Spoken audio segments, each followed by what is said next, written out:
Hi ನಮಸ್ತೆ ಎಲ್ಲರಿಗೂ. ಇದು ಮಂತ್ರಾಲಯ ಮಿನಿ ವ್ಲಾಗ್ ಪಾರ್ಟ್ 2 ಅಂತ ಹೇಳ್ಬೋದು.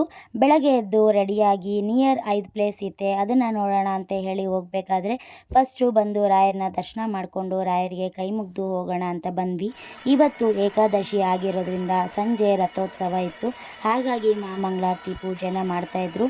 ಹಾಗೆ ದೇವ್ರ ದರ್ಶನ ಮಾಡಿಕೊಂಡು ಅಲ್ಲಿಂದ ನಾವು ತುಂಗಭದ್ರಾ ರಿವರ್ಗೆ ಬಂದು ಅಲ್ಲಿ ಸ್ವಲ್ಪ ಹೊತ್ತು ನೋಡಿಕೊಂಡು ಕೂತ್ಕೊಂಡು ಫೋಟೋಸ್ನ ತಗೊಂಡು ಅಲ್ಲಿಂದ ಮತ್ತೆ ಕ್ಯಾಬ್ನ ಬುಕ್ ಮಾಡಿಕೊಂಡು ಎಲ್ಲರೂ 5 ಪ್ಲೇಸ್ ನೋಡೋಕ್ಕೆ ಹೊರಟ್ವಿ. ನಾನು ನಮ್ಮಮ್ಮ ನಮ್ಮಪ್ಪ ಫಸ್ಟ್ ಬಂದಿದ್ದೆ ಅಭಯ ಆಂಜನೇಯ ಸ್ವಾಮಿ ದೇವಸ್ಥಾನಕ್ಕೆ. ಅಲ್ಲಿಂದ ಸೆಕೆಂಡ್ ಬಂದಿದ್ದು ನಾವು ರಾಘವೇಂದ್ರ ಸ್ವಾಮಿ ನೆಲೆಸಿರೋ ಮನೆಗೆ.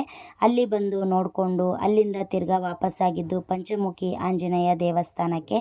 ಅಲ್ಲಿ ಬಂದು ಆಂಜನೇಯನ ನೋಡಿ ಆಂಜನೇಯ ಇಲ್ಲಿಂದ ನಿಂತ್ಕೊಂಡೆ ಹೇಳಿದ್ದಂತೆ ರಾಘವೇಂದ್ರ ಸ್ವಾಮಿಗೆ, ಇದೇ ನಿನಗೆ ದಾರಿ ಮಂತ್ರಾಲಯಕ್ಕೆ ಅಂತ ಹೇಳಿ ಆವಾಗ ಮಂತ್ರಾಲಯಕ್ಕೆ ಬಂದಿದ್ದು ರಾಘವೇಂದ್ರ ಸ್ವಾಮಿ.